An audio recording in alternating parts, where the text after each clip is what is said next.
Aaron Rodgers joined the Stephen A. Smith Show on SiriusXM Mad Dog Radio yesterday, Channel 82, 1 to 3 Eastern. Stephen A., don't say I don't love you. Rodgers facing his fair share of critics, including the media, his brother, former teammates such as Greg Jennings, and the list goes on. Stephen A. asked Jennings about this criticism yesterday. Take a listen. I don't really feel like I need to react to every story that's out there. I think the majority of these stories, you're talking about the same very small group of people doing the talking. The last article, there was a ton of quotes from my current teammates who all said very positive things about our relationship and the time that we spend together. And those are the opinions that matter to me. This small group of people, the same group of people who talk for these interviews. I think every time there's words out there, to me it says more about those people, I think, than it does about me. Stephen A., is the Rodgers criticism justified? Hell no, it's not. It's not justified at all. First of all, let me say that it was an extreme honor. I know that I was having fun and having a good time, but I was honored to have him on my show. I'm a huge fan, and I'm not going to apologize for that to anybody. I love me some Aaron Rodgers. That's why I came up with the slogan years ago, he's a bad man. I'm not talking about results because obviously we look at the Tom Brady's of the world and we know it doesn't compare. One Super Bowl doesn't compare to four and 6 trips to the Super Bowl and all of this other stuff. Aaron Rodgers doesn't have that. And I get that. But from a purely talent perspective, talent in terms of throwing that football, whether scrambling to your left, your right, outside the pocket, standing in the pocket and flinging that football and having the wheels to couple with it at the quarterback position, my personal belief is I think Aaron Rodgers is the most talented, the greatest talent at the quarterback position I have ever seen. I'm dead serious about that. I'm not joking. You could talk about Dan Marino. You could talk about Dan Fouts. You could talk about John Elway. You could talk about, Joe Montana. You could talk about Brady and Peyton Manning and all of them. The talent that this brother has at the quarterback position, his ability to fling that football and to do the things that he does from a talent perspective, I consider him the greatest. And I'm not apologizing for that to anybody. And so I say all of that to say, when we talk about criticism, like I said to Greg Jennings when he was up in here, what are you talking about? Any kind of receiver, what are you talking about? I don't care what his brother says about. That's family issues. That ain't none of our business. Okay, a lot of people have problems with their siblings. We know nothing about it. It's none of our damn business. The only difference between Aaron Rodgers and somebody like me is he'll ignore them, while me, I'm prone to cuss you out. That's the difference between us. You ask me about my family as it pertains to his professional performance. Look at what the Green Bay Packers are able to do with year after year, this guy being devoid of a consistent, reliable running game, a consistent, reliable defense, a consistent, reliable offensive line, and somehow, some way, this man carries the franchise on his back. This brother's one of a kind, man. And I'm not saying he's perfect. I'm quite sure there are things that he could do to tweak stuff just a little bit, but I say it many times, and I'll say it again. He's a bad man. I would take him any day. Yeah, I'm on the same page with you. He's the best I've ever seen. Not the greatest. I want to just quickly go through this. There's a difference between better and greater. In the one sport that can be measured objectively, that's track and field, we see that every top 10 sprinter in the world today is faster than Jesse Owens. That means they're all better. But how many are as great? How did they do against their contemporaries? And because Aaron Rodgers hasn't had Bill Belichick, he doesn't have the kind of resume in the playoffs that Tom Brady does. And so he will not likely be considered the greatest quarterback ever, but the best? You're saying the guy just who can do the most things, who I would let, everything else being equal, I'd want on my team at quarterback?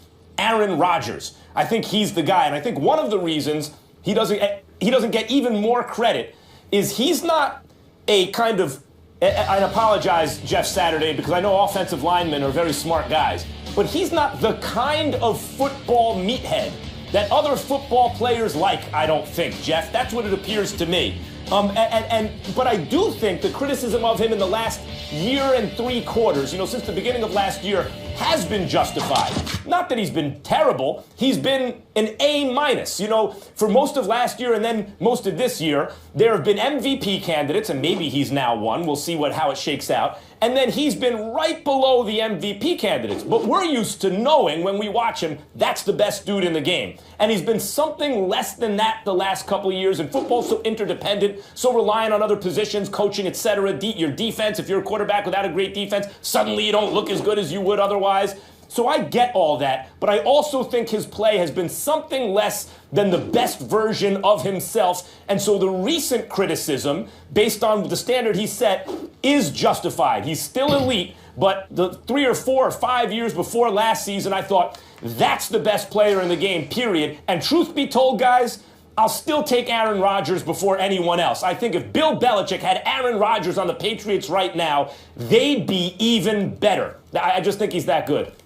Wow, I tell you, man, you two guys. I mean, I like Aaron Rodgers. He's a good player. I'm surprised that we're talking about the best or the greatest of all those things. When you're talking about Bill Belichick, Tom Brady, all those things, I understand what you're saying. It would be hard for me because of what you're saying. When you call someone the best, when you say that of all time or best where we are, it's hard for me to say that Aaron Rodgers is that right now. And for exactly your point, Max, of the last year and 3 quarters or whatever it is, year and a third, really.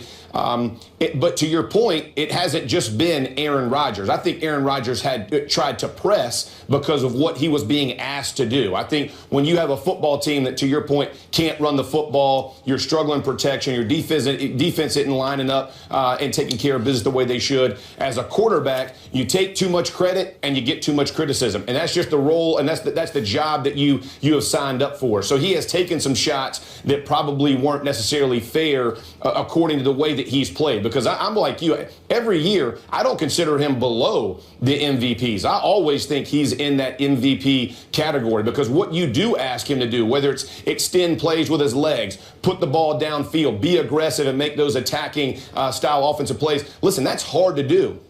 And when defenses understand that's what you're going to do, and they are taking that away, and you still can get it done to a certain degree, he was still getting it done.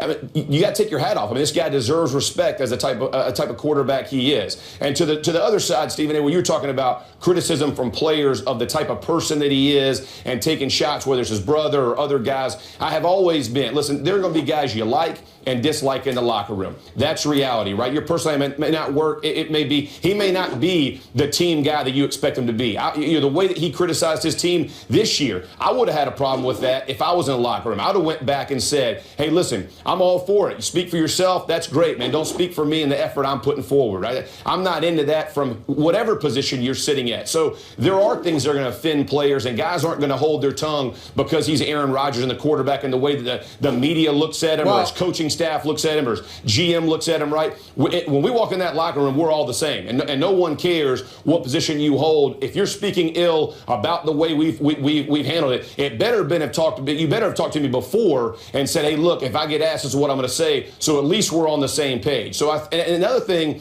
when you talked about the Jennings and you talked about Donald Driver and those guys played with Favre before that as well. So they're taking it from a different relationship maybe altogether, and we don't know. And until you put it in context, I don't know. But I would say Jeff, that who's better, criticism Favre or on the Rodgers? field I got a question. is ill-fated. This guy, as a football player, has played lights out. He deserves all the credit he gets. MVP candidates, most valuable player, the awards he's gotten. Will he get to that 4 or 5 number from the Super Bowls? You have no idea. With a better coach, with Belichick, would they be better? No one knows. So we're assuming a lot of things with all that kind of stuff. But ultimately, in the system he's in, he's been a fantastic player. Let me tell you the problem that I have with you saying that we're assuming. I don't believe I am assuming, because here's what I always say when I give speeches, Jeff. I am brilliant because I know I'm not. I listen to those who are. Right. And so if I'm listening to Jeff Saturday, no, it obviously has nothing to do with this show because I teach you every day. No, you handpicked me for that reason. Let me focus on Jeff. Let me focus on Jeff right here. Bring it. Jeff, here's the deal. Yep. When we sit up here, I listen to you guys talk football, and you guys dissect and highlight the intangibles that contribute to success or compromises the possibility of capturing it. So if I take those things into consideration and I use the words, remember, I said you can't dispute results. Right. Tom Brady is the creme de la creme. What I said is, talent-wise, in terms of physical ability and what you have put on display, who can dispute that we have seen, the notion that we have not seen better than Aaron Rodgers as a talent? Who can dispute that? I would say, look at Tom Brady and what he's done for the longevity that he's done. I mean, does he look any worse right now than he did 4 years ago? The guy's still freaking slinging it, man. Hey, I mean, so to take that and say he's more talented, I mean, I'm not sure how you're value judging that. I think it's a broad generalization. Can he run with the football? Absolutely. Is he? That's not what he's asked to do. I mean, I'm saying for what he does and what they're doing, Jeff, that's what I'm saying. Jeff, time out 1 second, real quick. Favre or Rodgers, who do you got at their best? Are you at Stephen A. or me? You. I'm going Jeff. Favre. Wow, I'm going Rodgers. Please. Intercept as many interceptions as he threw. Just stop it, Jeff knows a little more about football than Stop me put it. together. Oh, come That's going to on. be two guys in Green Bay. You know who my favorite is. He's going to have a 1-8 on his jersey, right? I mean, I'm going to drink my hot chocolate. That's where I'm going to drink my hot chocolate. That's where I'm going. I ain't got time. Leave I ain't got Jeff time. alone. We want you guys to tell us Jeff, what you think in our stop it, Twitter Jeff. poll. Who would Stop you it. rather have as your team's quarterback, Aaron Rodgers or Tom Brady? The guys have some. Oh, I like to see this. To this one. I'm Team Brady, Jeff. Thank you so much for being with us. Appreciate you. Thank you. Hey, your Steelers are surging at the right time, winners of 4 straight, and now first in the AFC North at 8-5. Le'Veon Bell feeling good about it after his franchise best 298 yards from scrimmage against the Bills. How about that? Telling Peter King of the Monday Morning Quarterback, I don't think any team in the NFL wants to play us right now. Since week 8 or 9, I've been saying this. Next week, we'll play even better. Now, since midseason, Bell's been averaging 191.4 yards from scrimmage. Stephen A., this is your squad. Is Bell right? No, he's not right. I think he's right if he's talking about their offense. I think there's plenty of teams that I could pick from that would love to play against the Steelers defense. I don't think they're that enamored with it. This is not the Steel Curtain. This is not the Jays of Mean Joe Green and L.C. Greenwood with Jack Lambert and Jack Ham and Mel Blount and the crew. These are these Steelers where you got Cockrell and Gay and whoever the hell else is in their secondary that ain't getting it done. They rank 21st against the pass. And oh, by the way, that's a vast improvement compared to what they were. So even though they're improving and Mike Tomlin is going about the business of correcting those things, the reality is clear. The Pittsburgh Steelers are continuously suspect against the pass. Teams know you can throw on this team. And as a result, there's plenty of teams that would not mind playing against the Steelers at all based on that defense. Offensively, that's a different matter. You give Le'Veon Bell the ball, and you still got Antonio Brown out there with Jones and Marcus Wheaton and Sammy Coates and those boys. If Big Ben Roethlisberger is on his game, there's no one that wants to play that offense. So I think Le'Veon Bell was telling Peter King, the great Peter King of the Monday Morning Quarterback, I think what he was saying is nobody wants to play against us as in this offense. He wasn't talking about the team collectively because he damn sure can't say that about their defense. There's plenty of teams that would not mind going up against that Steelers defense. Plenty. So what's your answer? Is he right or wrong? He's wrong. He's incomplete because he didn't specify whether he was talking about the team or the offense. I'm saying if he's talking about the offense, yes. He's right. If he's talking about the defense, hell no, he's wrong. I just want to write down incomplete. The next time you accuse me of taking both sides, I just want to write down the answer that seems to satisfy you. No. Incomplete. I don't know. Hold on, wait a minute. Wait a minute. I got it. First of all, you can't compare me to you because nobody needs a dictionary or a thesaurus or an encyclopedia to figure out what the hell I'm saying. That's an entirely different matter. Words blow all right, well, go ahead. I'm sure about that, Stephen A. All right. He's right. No one wants to play the Steelers. It's not that they're the best team. Look, if they had a real defense, Stephen A., they'd just be the best team. They're not the best team. That's not what he's saying, or at least it's not what I'm saying. They're not the best team, but they're exactly the kind of team you don't want. If that's your draw in the tournament, you're upset about that. You're like, damn, they're not the best team, but we had to get the Steelers.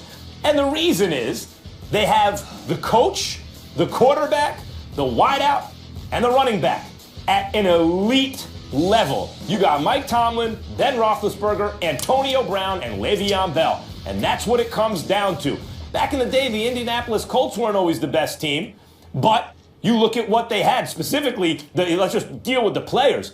Peyton Manning, Marvin Harrison, Edgerrin James. It might not have been the best, but you want to play those guys in the playoffs? As it turns out, Peyton Manning wasn't great in the playoffs back then, so maybe the answer is yes. But that hasn't been Ben Roethlisberger. Ben Roethlisberger is the kind of guy you want in the playoffs. So the whole point of a statement like this is not the claim that the team is the best. It's the claim that their upside is tremendous, and you'd rather not play them, and I totally agree with that. Okay. All right. Ben Roethlisberger endorsing Le'Veon Bell for MVP, saying he'd vote for 2-6 any day of the week.